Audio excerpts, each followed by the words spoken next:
ama sa penin kita bang tapay kayo din ng ganun na sulit ani chan na in muni in sungay lo form lo situation kitipan ko din sa iyo zo Tonglen kaya yung su khat ka chan kitipan mo jiting la chung se ke dang na tang ta se ta tun ikingan si na tun ju ya TSA General Headquarter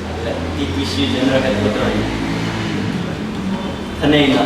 buling set hindi uwa in so dun jo TSA Bangalore so kung taking ga China South masa penting President Michael Hawke makanding doon na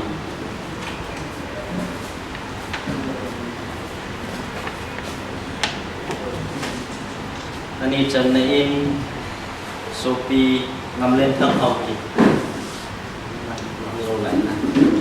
abanin sopi Tonglen lal Hawke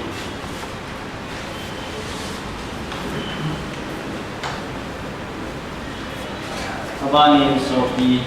Jack Tonglen Kumsai abanin sopi L Kumagogin Kumsai